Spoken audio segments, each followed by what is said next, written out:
Follow me, Vestige, and learn of the events that precipitated our current crisis. Try life. The Moth priests took pity upon me and brought me into their fold. I was weak and near death.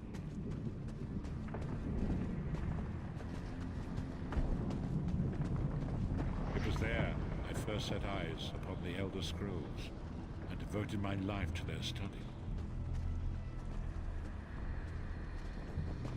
The scrolls allowed me to glimpse the very fabric of reality, but each profound insight dimmed my vision and eventually left me permanently blinded to the light of the world.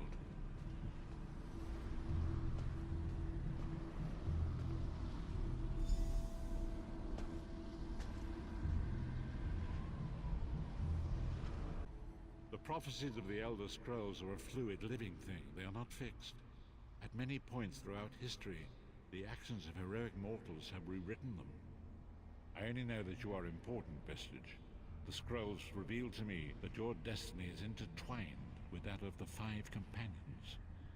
The Five Companions were a band of adventurers who sought out an ancient artifact called the Amulet of Kings.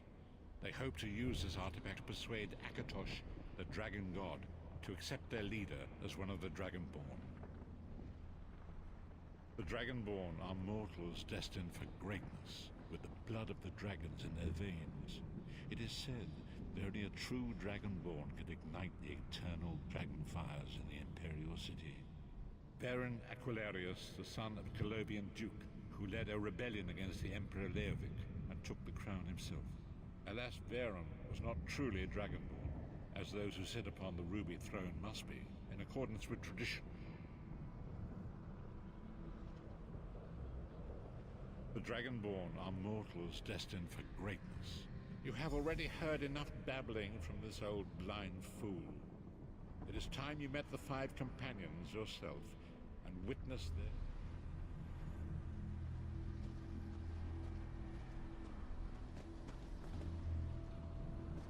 The first companion, Lyris Titanborn, daughter of giants, was the mightiest warrior in the service of the Emperor. Next, Abner Tharn, a powerful sorcerer and Grand Chancellor to the Imperial Elder Council. The Red Guard Swordmaster, Sai Sahan, leader of the Imperial Dragon Guard. The Imperial Emperor, Baron Aquilarius, who attempted to light the dragon fires and failed. And finally, Manamako, the traitor, the king of worms, a powerful necromancer, and your executioner.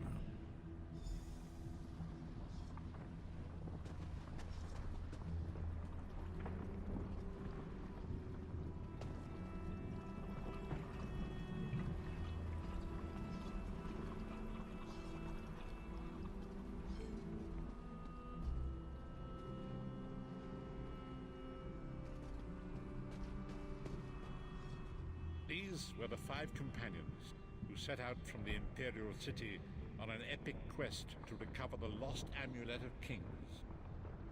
Manamako convinced Varen that the amulet could be used to perform a ritual that would rekindle the dragon fires.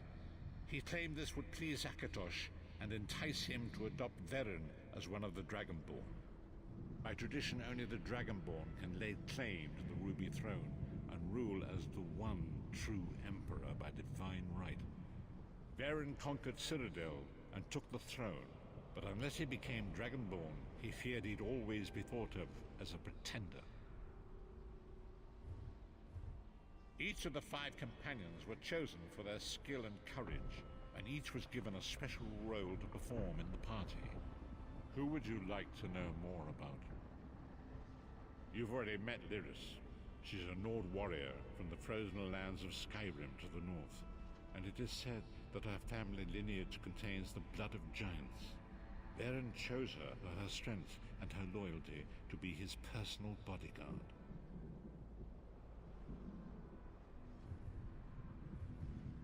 Sai Sahan came from a long line of Red Guard Swordmaster nobles.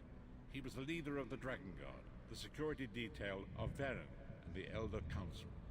While Lyris was Varen's bodyguard, Sai was charged with protecting the entire group.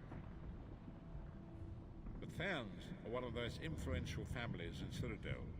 Abner, their patriarch, is the leader of the Elder Council, a powerful battle mage and a shrewd politician. With his council, Varen was able to seize the Imperial throne years before. Manamako the traitor, the great enemy, the most powerful necromancer this world has ever known. His worm cult infiltrates and corrupts every corner of Tamriel. It was he who convinced Varen to perform the ritual you are about to witness.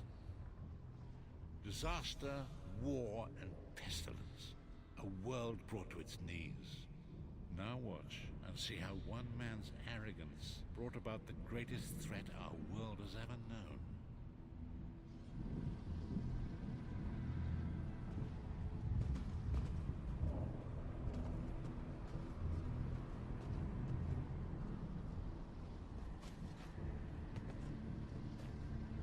There it is. The Dragonfire Brazier. Manamako, you certain this will work? It will work, my liege. The Amulet of Kings will rekindle the dragon fires and ensure your rightful place as Emperor. You have my word. It better work, Manamako, or you'll find your neck at the business end of my axe. My lord, I wonder if you'd muzzle your half-giant pet. She really is annoying. Enough, both of you. We are here to ensure my lord's rightful claim to the Ruby Throne. Abner, begin the ritual. I have a destiny to fulfill. By the lighting of the dragon fires, I claim my rightful lineage. By the fires of creation, let me be reborn. By the will of Akatosh, I proclaim myself Dragonborn.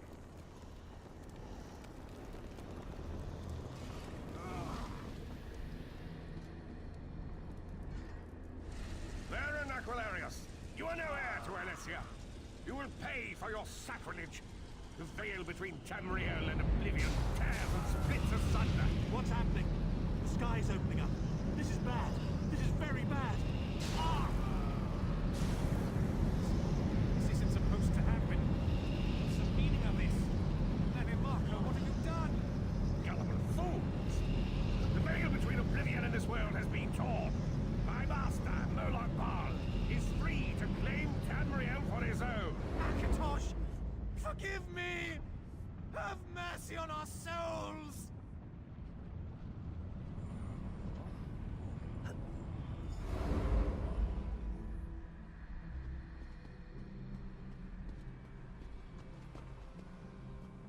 The ritual tore the veil between Nan and Oblivion, allowing Manamako to begin stealing the souls his master needed to power the Dark Anchors and initiate the plane melt. Akatosh gave Alessia the Amulet of Kings as a symbol of his covenant with Nan.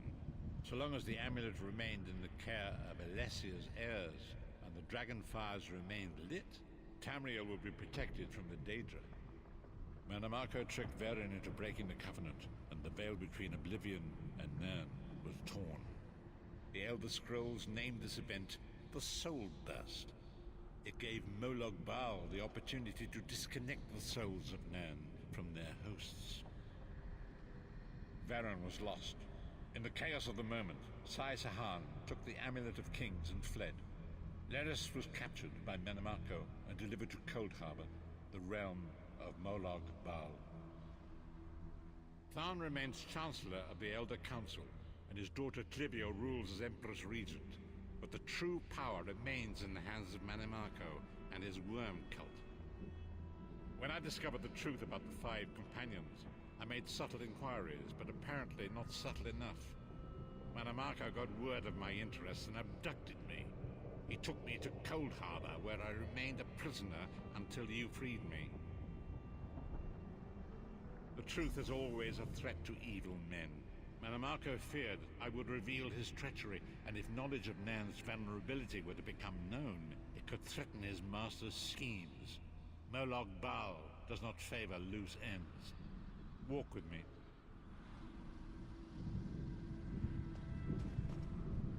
Long ago was written, so long as the Amulet of Kings was borne by Alessia's heirs, Tamriel would be protected from the forces of oblivion, but the soul burst tore the veil between worlds and gave Moloch Baal the opportunity he desired.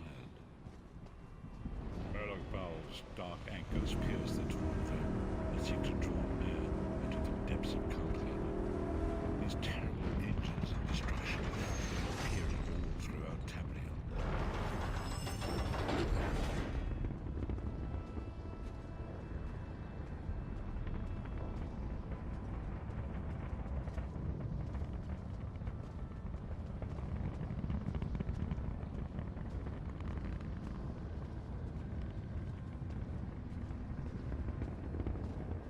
If the Lord of Brutality and Domination is successful, he will merge our world and his own in a terrible plain mill. Few will survive the ordeal, and those that do will be enslaved for all eternity. So it falls to us, visitors, as you say.